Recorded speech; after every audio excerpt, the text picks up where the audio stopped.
पर यह तो बताना चाहिए जातिगत जनगणना होगी या नहीं। केसी त्यागी साहब, ये तो सरकार को साफ कर देना चाहिए। अब चाहे अमित शाह हैं, जेपी नड्डा हैं, गिरिराज सिंह, तमाम नेता 1 साल से अब कह रहे हैं नहीं नहीं हम खिलाफ नहीं है, पर इसका इस्तेमाल राजनीति के लिए नहीं होना चाहिए। मतलब बात समझ में आ रही है आपको? नहीं नहीं सुधांशु जी 1 मिनट, केसी त्यागी साहब को अब जवाब देने दीजिए। हाँ,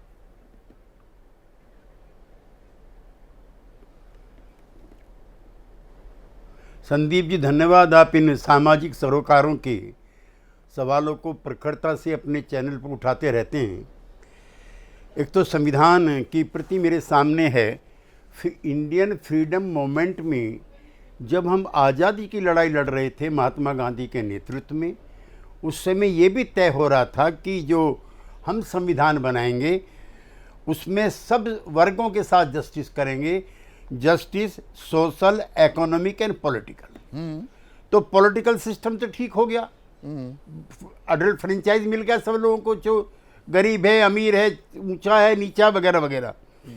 लेकिन सोशल और इकोनॉमिक जस्टिस अभी नहीं मिला है। कांग्रेस के अंदर जो प्रगतिशील तबके थे प्री 47, लोहिया, जेपी, नरेंद्र देव, अशोक मेहता डॉट, वो गांधी जी पर लगातार दबाव डालते थे कि ये स्टेटस कोइस्ट और राइटिस्ट विंगर्स की पार्टी बनती जा रही है कांग्रेस पार्टी। ना तो लैंड रिफॉर्म कोई बात करती है, ना सोशल इश्यूज़ पर कोई करती है। उसी बीच में डॉक्टर अंबेडकर का भी प्रवेश है। और भारतीय उपमहाद्वीप में सामाजिक समता के सवाल को सबसे ज़्यादा इंडिपेंडेंस से पहले डॉक्टर अंबेडकर ने उठाया और उसके बाद डॉक्टर लोहिया ने उठाया। कांग्रेस पार्टी के अधिकांश नेता कंजर्वेटिव थे, रूढ़िवादी थे, वो इन सवालों से परहेज करते, नहीं नहीं नहीं नहीं जात पात मत छेड़ो, नहीं नहीं इससे दूर रहो वगैरह वगैरह। अब 26 नवंबर को संविधान दिवस मनाया जा रहा है, तो सोशल जस्टिस भी होना चाहिए। अब सोशल जस्टिस कहानी ये जो आपने जिक्र किया है 1931 की परिकल्पना कीजिए। जो बैकवर्ड थे, जो शेड्यूल कास्ट थे, आप तो अब भी अपने बराबर में नहीं बैठाते। एनसीआर की बात छोड़ दीजिए, मैं राजनीतिक कार्यकर्ता हूँ, मुझे सारे देश में जाना पड़ता है। वाल्मीकि की, मुसहर की, उन जातियों की क्या स्थिति है, तो आप उनको बराबर में नहीं बैठाते, आप उनको जॉब नहीं देते, आप उनको किसी और सरोकार में शामिल नहीं करते। तो 1971 में जब जनगणना हुई थी तो लोगों ने अपने आप को ब्राह्मण, लोगों ने आपको शर्मा वर्मा लिखना शुरू की दिए।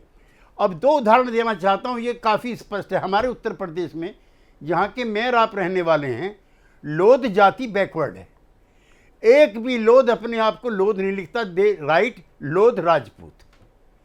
नीतीश कुमार जी की जो बिरादरी है कुर्मी, वो उत्तर प्रदेश में भी है, बिहार में भी है, कई और राज्यों में भी है। मुझे उत्तर प्रदेश में जाने का मौका मिला, नीतीश कुमार जी भी साथ थे, जहाँ कुर्मीय क्षत्रिय सभा बनी हुई है। यानी कि सामाजिक सम्मान पाने के लिए कुर्मी पिछड़ों को भी अपने आप को क्षत्रिय कुर्मी सभा का सदस्य बनाना पड़ता। तो एक तो मैं इस हिपोक्रेसी के खिलाफ हूँ। नहीं नहीं, तो ये हिपोक्रेसी, आपने 2 बातें बड़ी अहम कही। स्टेटस कोएस्ट, 1 मिनट रुकिएगा केसी त्यागी साहब, कि भाई कांग्रेस स्टेटस कोएस्ट थी, यथास्थिति बरकरार रखने वाली, राइट विंगर्स बढ़ गए थे, आप तो राइट के साथ ही हो गए, कदमताल कर रहे हैं। ये भी अपने आप में एक फुल सर्कल है। जिन लोगों को आप अपना गुरु मानते हैं, जिनकी वो मुखालफत करते थे, आप उन्हीं के साथ जुड़ लिए। मेरा सवाल यह है, सरकार साफ क्यों नहीं करती कि जातिगत जनगणना होगी या नहीं होगी? गोल गोल क्यों घुमाया जा रहा है इस मुद्दे को? एक तो संदीप जी, मैं चाहता हूं कि आप नोएडा से निकल करके मानसिक रोड पर आए। मानसिक रोड पर 16 मीटर का एक वो लगा हुआ है बैनर, नई बिल्डिंग में जनसंख्या आयोग। इसका मतलब तो जनसंख्या होने जा रही है, उसका बोर्ड लग गया एक। दूसरा, जो डायरेक्टर जनरल है इसका जनसंख्या आयोग का, उसका खुद ये मानना है कि कुछ करना नहीं है। जब जनगणना हो रही है तो उसमें खाली जात एक कॉलम और भरना उसमें।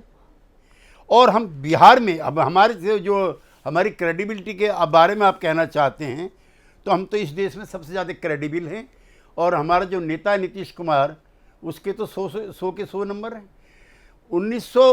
मैं तो उस समय लोकसभा में जातिगत था, जनगणना होगी। जब 7 अगस्त 1990 को, मेरी बात सुन लीजिए प्लीज, आप मुझे, मैं काफी दिनों के बाद आया हूं आपके चैनल पे। 1990 में जब मंडल कमीशन लागू हुआ है, उस समय 52% पिछड़ों की संख्या मंडल कमीशन ने आंकी थी। हमारा जो बिहार का जातिगत जनगणना है, उसने इसको रिजेक्ट कर दिया। उनका कहना है कि ये 63% है बैकवर्ड, यानी कि इसमें अत्यंत पिछड़ा वर्ग 22% है, पिछड़ा वर्ग है 18%, अनुसूचित जाति है 20% और अनुसूचित जनजातीय 2%, यानी कि 63 पॉइंट कुछ परसेंट SC ST और बैकवर्ड हैं। 10% का इकोनॉमिकली वीकर सेक्शन का कोटा आपने पहले बढ़ा दिया। बिहार की पहली सरकार है देश में, अकेला नेता नीतीश कुमार है। आप वही कसीदे पढ़े जा रहे हैं, सवाल जो सीधा है उसका जवाब क्यों नहीं दे पा रहे हैं केसी त्यागी साहब? आपने कर दिया, केंद्र कब करेगा? आपका तो सर्वे था। नहीं, मैं सुन रहा हूं, जातिगत जनगणना होगी।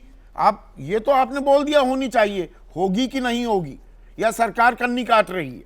अगला पॉइंट तो सुन लीजिए जी। जो गरीब पाए गए हैं उन परिवारों को इकोनॉमिक एम्पावरमेंट के लिए 2-2 लाख रुपए एक साल के लिए दिए गए हैं। इसमें जो आर्टिजन्स की ट्रेड में लगी हुई वो बिहार की बात है, मैं केंद्र की बात कर रहा हूं। बिहार की बात हो गई, बिहार की चर्चा नहीं कर रहे हैं केसी त्यागी साहब। हम बिहार में जब हमारी पार्टी के मुख्यमंत्री, भाजपा के deputy chief minister, Congress party के नेता, CPI CPML के, जो मार्क्सिस्ट मानते थे कि देश में कॉन्ट्राडिक्शन सोशल नहीं है इकोनॉमिक है, वो भी हमारे साथ जाकर के प्रधानमंत्री से मिले। और मैं वो तो मना तो कर नहीं रहे।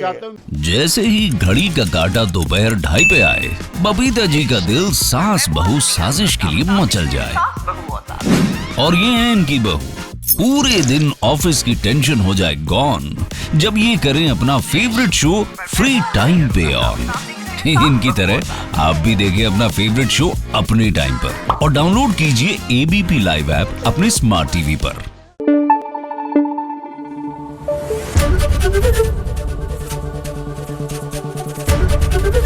ABP न्यूज आपको रखे आगे।